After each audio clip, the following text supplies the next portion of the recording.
Welcome back to America's Fractured Politics. I'm pleased to have with me today Lucian Truscott IV. Lucian has been a writer for over 50 years and a journalist, and a formidable voice on Substack. He's a former staff writer for the Village Voice. In addition to his political commentary, he's the author of several military-themed novels, including Dress Gray, which was adapted into a 1986 television film with the same name.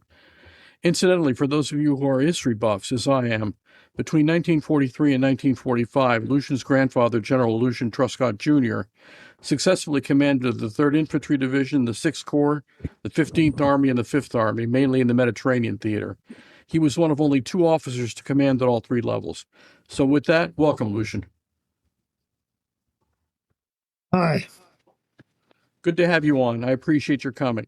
I've got a bunch of questions to get to, and I want to ask them all, but what is your take on what's happening with Robert Kennedy right now? How can we stop this? Because a lot of people are going to die if this continues.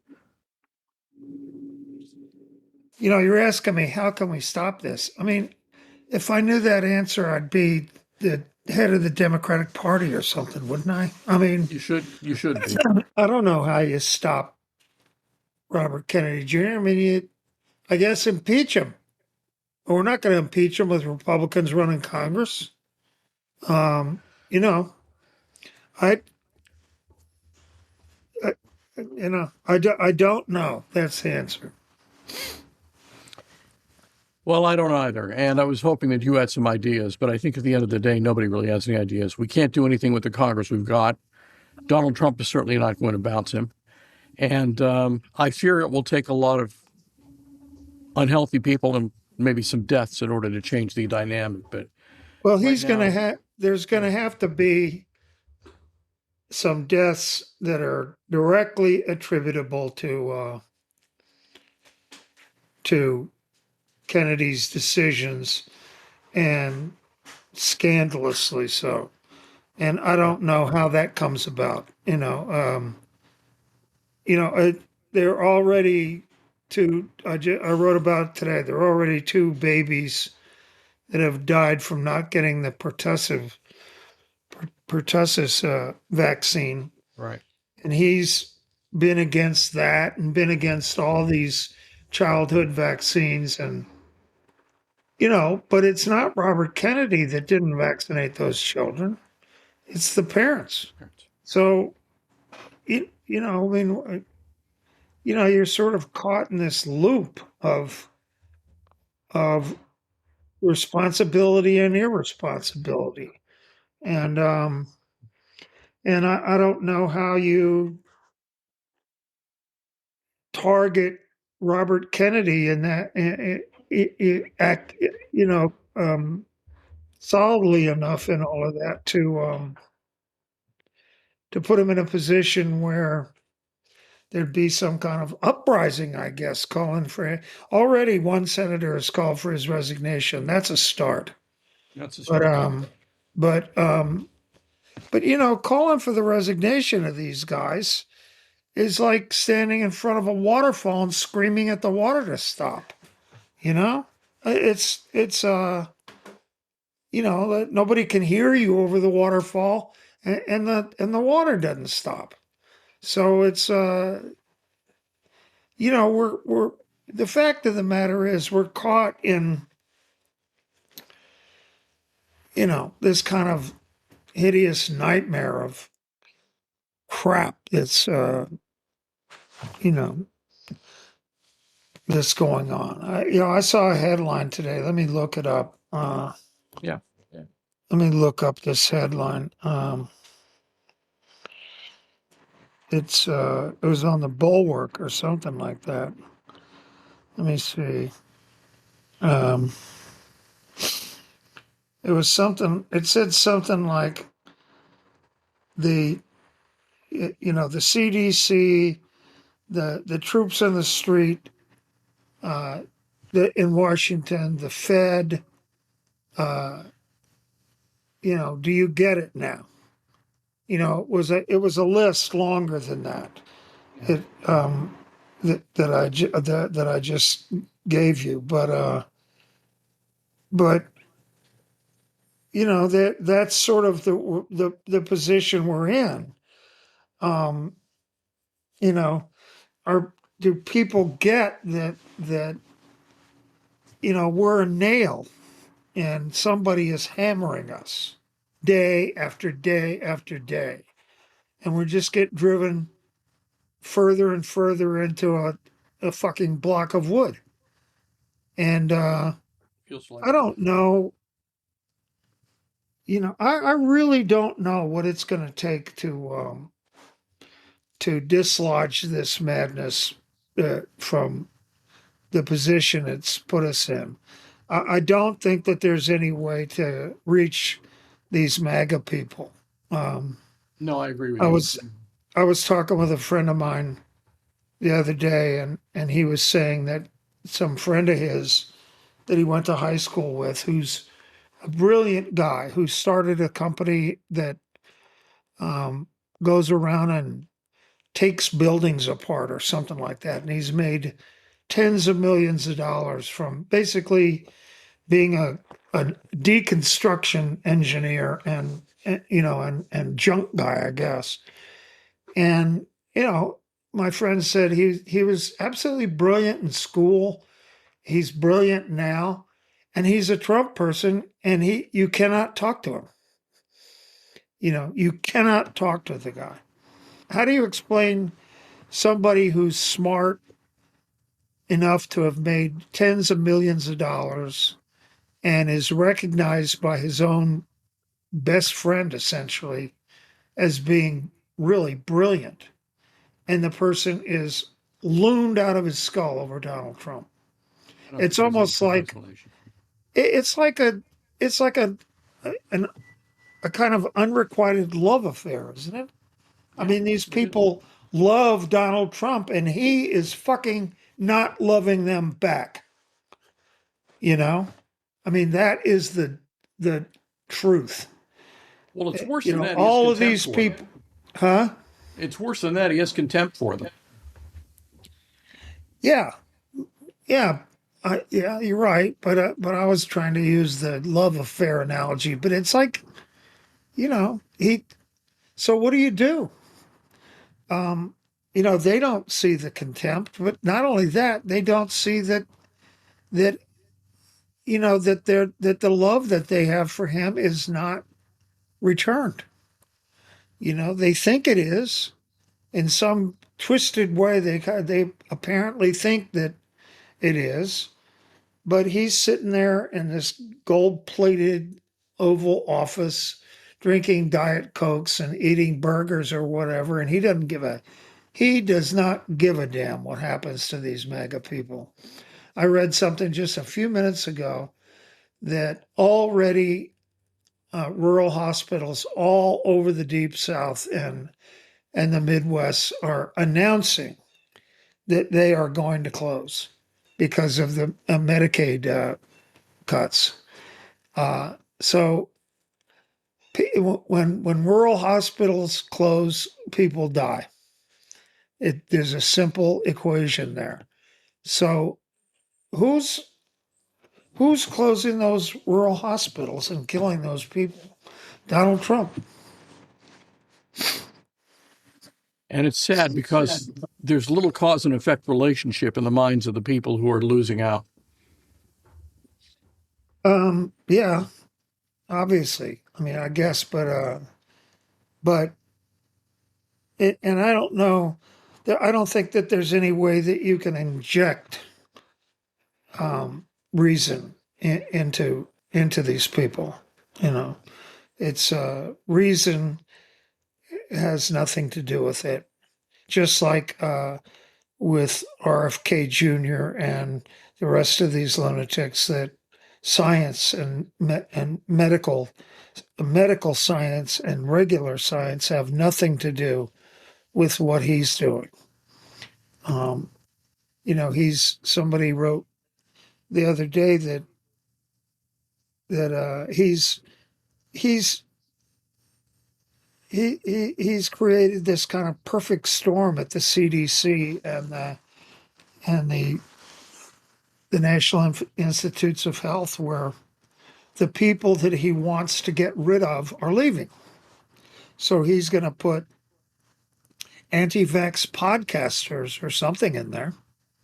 God knows who we'll put in there. Yeah. But he's going to do it. So I guess we're going to have to sit here and look at our phone screens or computer screens or newspaper front pages and see who it is that replaces people that have spent, like this CDC lady, 29 years, 29 years in public health. So, I know her, by the way. A lot of the yeah. work I do as a lawyer is in the public health space, and I've known her for quite some time. She's a gem, and this whole thing is just disturbing personally from every perspective, really. It's wrong, it's dangerous, and you're right. There's nothing obvious we can do about it, and I'm afraid it's going to take deaths for something to finally break. And you're right; they're going to have to be attributable to RFK. Let me ask you another Yeah, and I question. don't know how that Yeah. I don't know how that happens. Well, probably COVID. Let me ask you another question. And you wrote a piece called Army of Outrage, and you expressed a frustration of mine that the Democrats don't seem to have an effective opposition or a rapid response. Talk about what that should look like. What if you were running the show, what would you be doing right now? Well, I said in the story what it should look like. There ought to be a 1-800 number for one. There ought to be a centralized place where they put together all these disparate nonprofits that are handling the various lawsuits that have been 200 lawsuits were filed over Doge, and a lawsuit or two is filed every single day against these various outrages that Trump is perpetrating. But they sort of, there's a lawsuit here, a lawsuit there, and there doesn't seem to be any kind of central clearinghouse for them. And not only that, what happens when people other than John Bolton start to have their doors knocked on by the FBI? Who are people going to call that have the FBI at their door? Obama, Hillary? Huh? Obama, Hillary? Would he dare? Well, there should be some place for people to. There ought to be like a 1-800 number. Help me, for people to call when some of these terrible things happen. It's I'm glad we've got the ACLU. I'm glad we've got Democracy Now! And Democracy this, that, and the other. I can't remember the list I published of what those nonprofits are, but I'm glad they exist. But I don't have their number in my phone, and I don't even have the number of the Pennsylvania ACLU in my phone. I guess I should probably get it, but there needs to be the Democratic Party or the state parties or somebody should come up with some kind of centralized place where people can turn when they need help, when some of these terrible things that are happening happen to you or happen to me or happen to the guy down the street or whatever. It's I, or the sad thing is that we're playing catch up, and the reason for that is Trump is one of the most energetic freaks I've ever seen in my life. The guy is like the Energizer Bunny. He doesn't stop. He gets up in the morning and he says, "What can I fuck up today?" And then he goes and does it. And then the next day, then by midnight, he's on Truth Social saying, "Well, I was mad about all that stuff earlier. Now I'm mad about a new thing." And we haven't had a Democratic president that's had that much energy in decades. Not even Obama was like that. No. Not even Obama did 3 things in a day. or and Democratic presidents, you turn on your TV in the morning or in the evening, or turn on your news feed on your computer, and I guarantee you, every single day, you are going to see Trump's face on there saying something. He on the way out to the helicopter, sitting in the Oval Office, in the cabinet room, On his damn walking phone. down a hallway. It doesn't matter where he is. If they the Trump White House actually lets these reporters were in that room yesterday for 3.5 hours. Mm-hmm. When did a Democratic president ever allow reporters around him or her, well, around him for 3.5 hours? Never. That's when. And Last time we had a president with this kind of energy was LBJ. And even he yeah, couldn't keep up. you're exactly right. LBJ was on the phone all day long, every day, to senators and congressmen, and he knew every single state Democratic Party chairman. You know, he had a photographic memory for all of those people and what they did and where they were from and what their wives' names were and all that stuff. Mm-hmm. And Clinton did too, but Clinton didn't do what LBJ did, which was use the bully pulpit the way LBJ or Trump does. I mean, even LBJ didn't use the bully pulpit. LBJ did it all privately, but Trump does it out in public. And I have to say, you have to admire that guy for conceiving of this, coming up with this concept that if he just never shuts his mouth, he'll be able to accomplish things. And he is not shutting his mouth. And the terrible things that he wants to accomplish are getting accomplished. For those of you who haven't read it, I would go look it up. I really recommend it. Go look up Army of Outrage. It was one of his most recent pieces, one of Lucian's most recent pieces. It's worth a read because it goes into more detail than we were able to right here. But it gives you a sense of what's going on and what needs to be done to stop it, or at least give help to people who need help. You talked about the effort to force-feed Christianity to children. The courts have been supportive of the effort. I think a Texas court the other day just ruled against the state. But what are the ways the public can fight back against this? I don't know. I don't know what the public can do. You could, I guess if you live in Texas, you could walk in and make an appointment with a school principal and go in and tell the school principal, I think this is terrible. Please take down all the or I'm Jewish or Buddhist or something like that. Please take down all the 10 Commandments. You and I know about how far that would get you.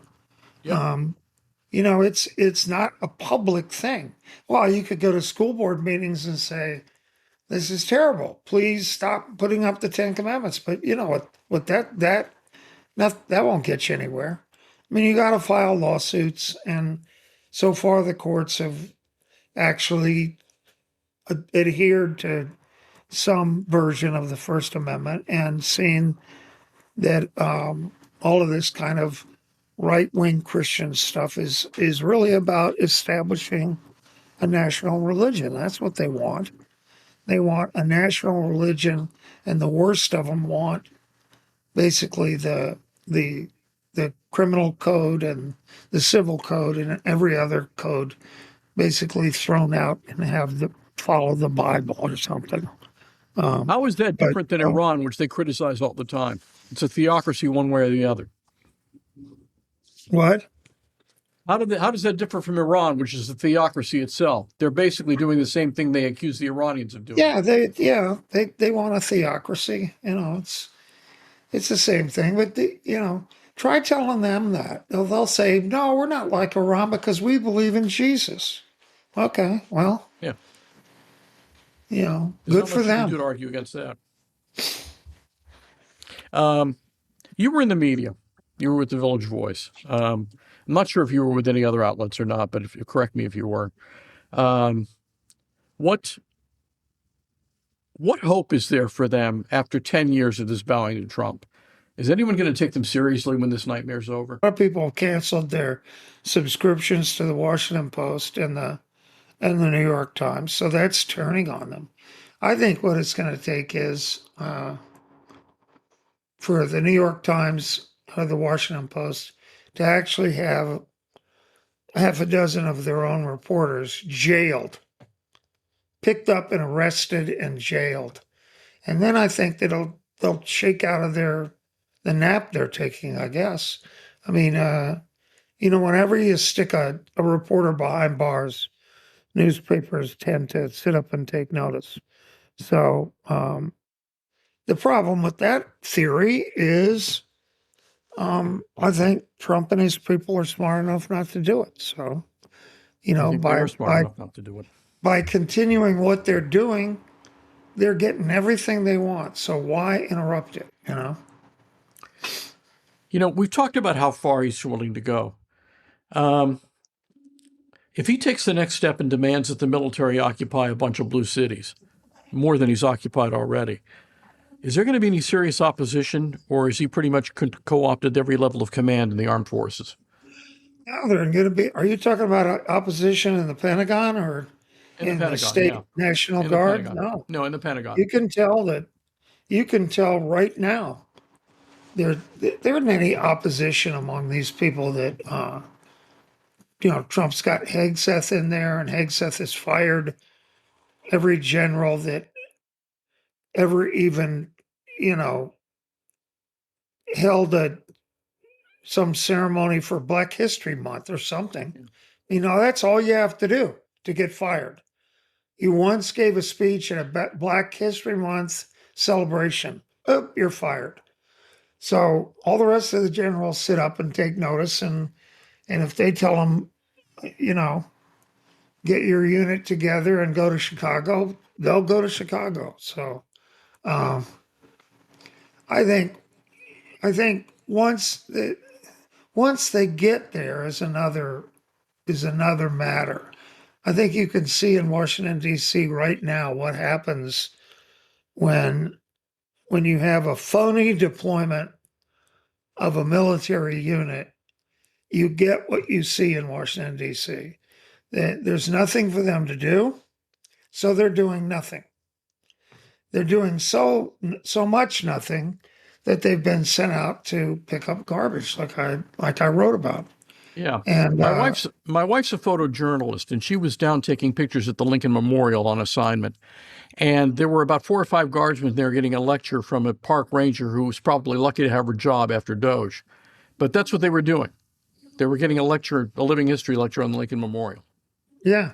So if you want to look for some sort of upside or positive thing in what's happening with Trump's militarization of cities or whatever the hell he thinks he's doing, there it is.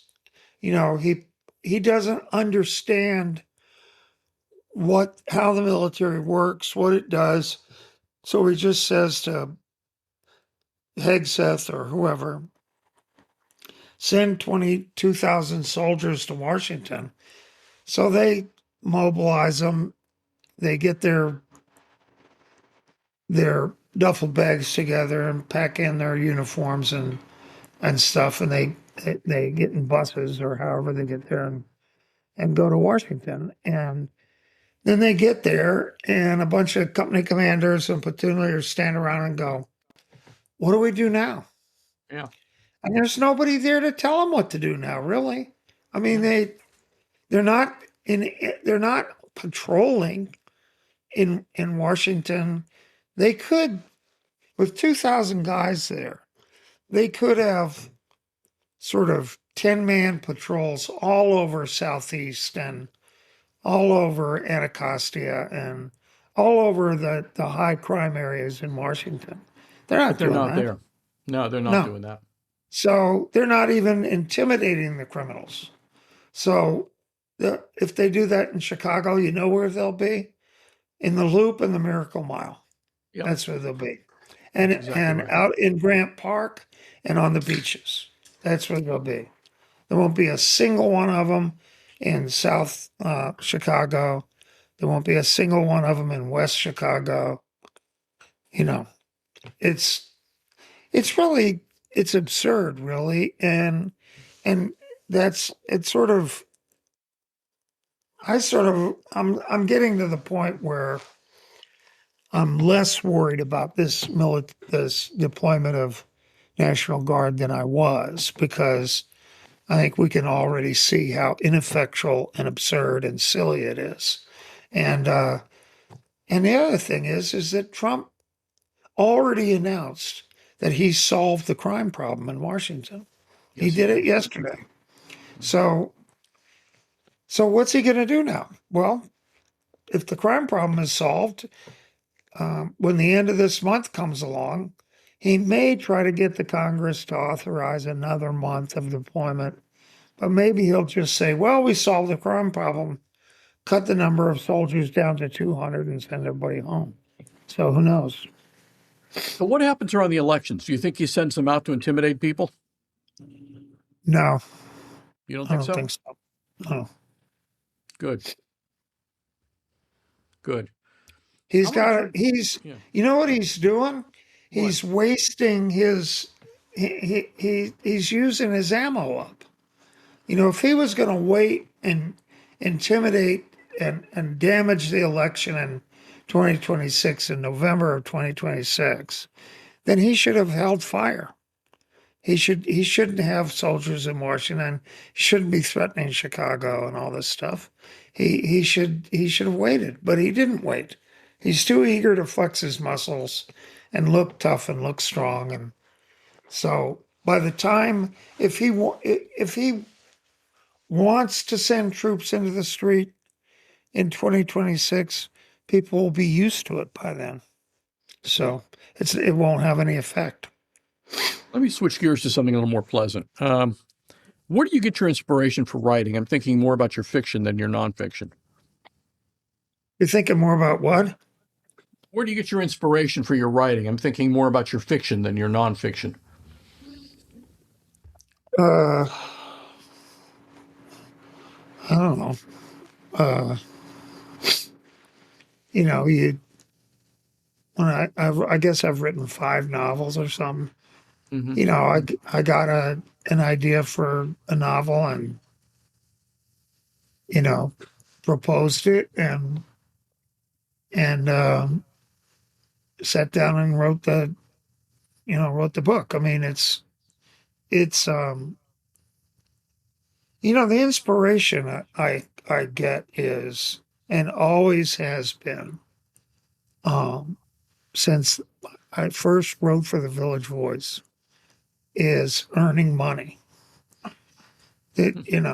Writing is a job. You and if you do it well enough, you get paid to do it. And when I first got it, the first article I wrote for the Village Voice, I wrote as a letter to the editor, and I put it in an envelope. And I was in New York at the time. It was Christmas of 1968, and I finished writing the article on a Sunday, and I went over to the Voice, and they were closed, so I shoved the letter under the door of the old Voice office on Sheridan Square, and then I went to visit my grandmother in Washington. And when I came back to New York, I got off the train and I walked by a newsstand, and there was the Village Voice with my letter to the editor on the cover as an Wow. article. And and then they called me up and said, "Come by the office and pick up your check." I didn't even know you got a check. I didn't. I just thought that I don't know what I thought. I didn't understand how it worked. And the minute I got a check, I thought, aha, okay, now I get it. And So then I started coming up with ideas for articles to write for the Village Voice. So, Yeah. and I was a fountain of ideas. So I wrote a lot of articles, and they put me on the staff. So, Great I mean, story. that's if you want to use the word inspiration, that's what the inspiration is. I I I, I don't sit around waiting for a lightning bolt to strike or something like that. I I I wander around the house here, and usually by 5 o'clock I'll walk into the living room and say to Tracy, "I don't have an idea for a column yet," and Tracy will say, "Ah, don't worry, one will come to you." So I'll wander around a little longer,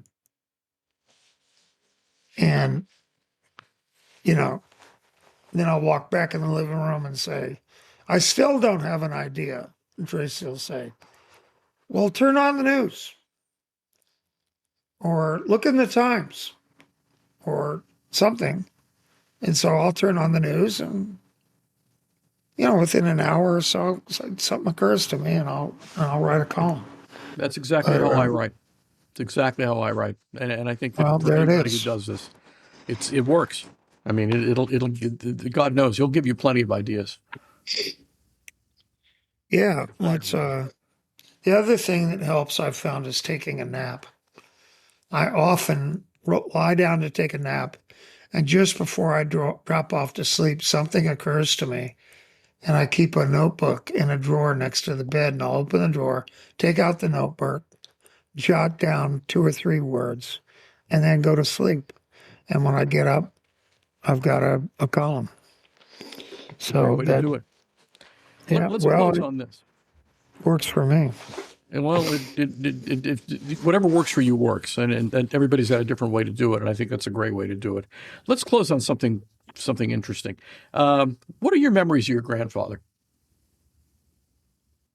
Um, well, I spent every summer with him uh, when I was in junior high and high school. So I was old enough to, I was 12 to, you know, 18 years old. Well, till 16 years old, because the year that I was 17, I rode my bike across the country.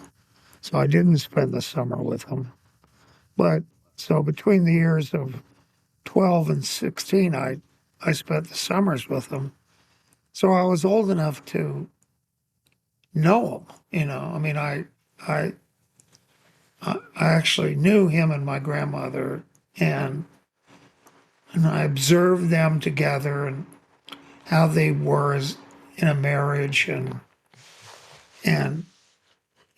it was intimate being in that house with them. And he was he was an extraordinary person, and he was one of the most depressed, so angry people I've ever known. I think that the war destroyed him. He there's a story I've told before, but I guess it's worth telling again. I I met the guy that wrote the Life magazine story on my grandfather Mhm. during the Eastern France campaign in at a little ski resort in the Catskills one weekend when I was at West Point. And I was sitting at the bar in this little resort hotel, and he was reading the New York Times at a table next to the bar.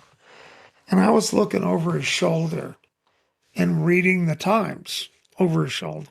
So he noticed that I was reading the Times, and he finally handed me a section of the paper and said, "You want to read this section?" And I said, "Yeah, sure." So I read a couple of things in the section, and he said, "What are you drinking?" And I told him, and he said, "Well, come and sit down." So I sat down with him, and we talked for about an hour. And finally, I didn't know who he was, so I stuck my hand out and said, we haven't introduced each other. I'm Lucian. I was 20 at this time, by the way. Yeah. Um, we haven't introduced ourselves. I said, I'm Lucian Truscott. And he said, I'm Will Lang. I wrote the Life magazine story on your grandfather. It's good to meet you. I'll be damned. So it was like, you don't want to talk about serendipitous, Yeah. He was at that point the World News Bureau chief of Time Life, which meant he was in charge of all the foreign bureaus around the world, which was enormously powerful because at that time in the 50s and 60s, the United States had a State Department with embassies, and then it had Time and Life with bureaus around the world. I mean, they were like little embassies, and he was in charge of all those embassies or bureaus. So he was a really, really interesting guy. So we sat there and talked for, I don't know, another hour. And he told me this story about my grandfather in Eastern France. My grandfather only allowed, the army made him take Will Lang with him, in that campaign on Eastern France, because Grandpa didn't have reporters with him. And I mean, zero. And so Will Lang was there, and he got one morning, came along, and Grandpa had a trailer that traveled with him. They towed it with a truck, and he used the trailer as a kind of headquarters. And he had maps on the walls of all three walls of the trailer. And so he had all the division commanders in with him in the trailer that morning, and he's going around and pointing to the maps and giving these guys their orders for the day. And he and Will Lang, when he's finished, the division commanders took off, and he and Will Lang sat down for breakfast at a little camp table he had. And Will said, he asked Grandpa a question about something he said when he was talking to the division commanders, and Grandpa mumbled something. And he asked another question. And Grandpa said something, just a few words. And he asked him a third question. And finally, Grandpa said to him, "Weren't you listening to me in there?" And Will Lang said, "Yes, sir, I was." Grandpa grabbed him and took him back into the trailer. And he pointed at a pin on the map. And he said, "Did you see me move that pin this morning?" And Will Lang said, "Yes." And he said, "Do you know what that means?" And Will Lang said, "No." And he said, "Moving that pin means that 200 of my men will be dead by the end of this day." And Will Lang told me that was when he understood what war was and what a general did. Generals kill their own men in order to kill more of the enemy and take the enemy's land and force the enemy into surrender. But in order for that to happen, they have to kill their own men. And that broke him. And a lot of generals. huh? It broke a lot of generals in the Civil War, especially. It broke him. And I didn't know him, of course, before the war, but my father did. And my father said that to me. And my father said he was never the same after that war. And I think that, he's having a renaissance right now.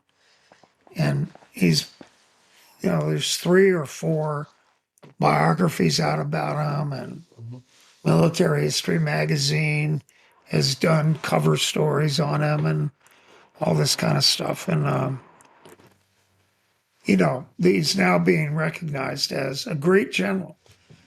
And the difference between a great general and a general that's not as great is, I think, the willingness of a general to kill a sufficient number of his own men to win battles. Brilliant. And that's what General Lucas would not do at Anzio when he was relieved. Lucas was afraid that if he broke out of the beachhead at Anzio and went to Rome, that it would kill thousands of men in the Sixth Corps. And so Clark relieved him and put Grandpa in there. And Grandpa, within a couple of weeks, broke out of Anzio and went to Rome and killed hundreds and hundreds of Sixth Corps soldiers. And but they took Rome, and they defeated the Nazi army in Italy. So it's it's. I mean, I think that they didn't teach that at West Point. They definitely did not teach what I'm telling you at West Point. I think that Will Lang said, I asked him when we were in that little bar that night why he hadn't written that scene into his story in the Life magazine. And he said, oh, but I did. And I said, no, you didn't. I read this story several times and you didn't write it in there. And he said, oh, well, they must have cut it in New York then. Because, I had to have written that scene into the story. And I was at the Marshall Library about 15 years ago, looking at Grandpa's papers. And one of the things he had in his papers was the actual telex of Will Lang's story that went from France to New York and became the Life magazine story. And while I was there, I unrolled the telex and read the story and looked to see if Will Lang had written in the telex that scene, and he hadn't. And I think the reason that he didn't do it was because it was so depressing. He almost came to tears telling me that story in that bar that night in the Catskills, because he was really telling, he said it. He said that was the moment that he learned what war is. And I think that coming face to face with that reality kind of, he was probably 25 years old. And it sent him into some kind of tailspin, really. And he didn't write that into the story.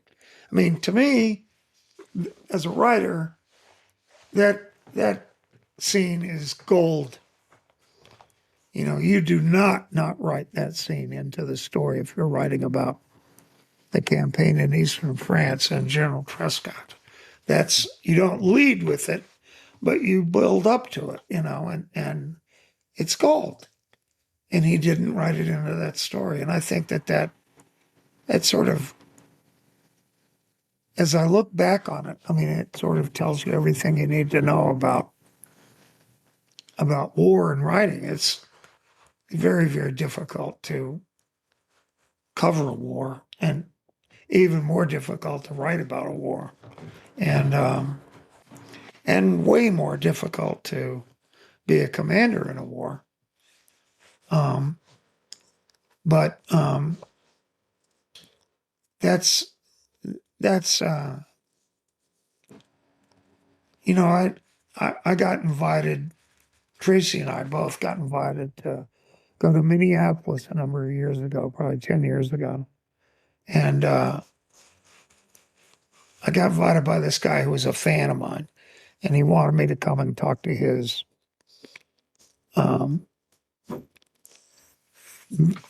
Veterans of Foreign Wars chapter and have lunch and talk to them. So I did. So he flew me and Tracy out there to Minneapolis and put us up in a hotel so that I would go and have lunch with him and the VFW guys, and I did. And then later that night, they invited me to come to this symposium they were having on war or something like that at a theater in Minneapolis. And so they had a couple of speakers, and they spoke, and then the person who was running the thing, I was sitting in the audience, but the person that was running the thing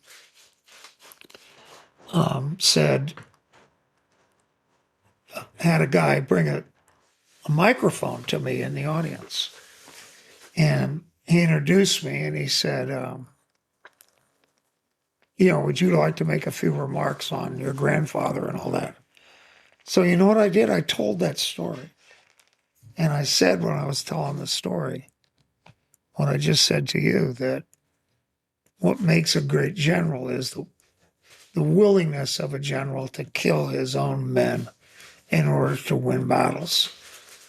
And you could have heard a pin drop in that auditorium. And the people that were on the stage who had been talking about war for the last hour or so didn't say a word. And not one of them had said anything even marginally resembling that. And, that's the kind of thing that,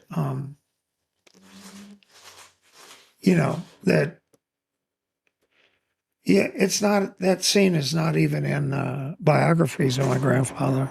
It should be. Sure. It's instructive. But they... Go ahead. Anyway, that's who he was. And, I really loved going and spending the summers at his house, and I learned a lot from him. And I learned a lot of practical stuff, as well as sort of how to be a person, A great example. I want to thank you for coming on today. This was a real pleasure. I'm glad you did it. I'm glad I asked. And for those of you who are not familiar with Lucian's work, go to his Substack. You'll find a ton of archived articles there. Read the latest one, as I said earlier. It's a really good piece. Get to know Lucian. Lucian does some great stuff, and he's got some great insights. So with that, thanks a lot. That's a wrap for America's Fractured Politics. Folks, keep up the fight. The other side is going to keep throwing stuff at us. We got to throw it back. See you next week.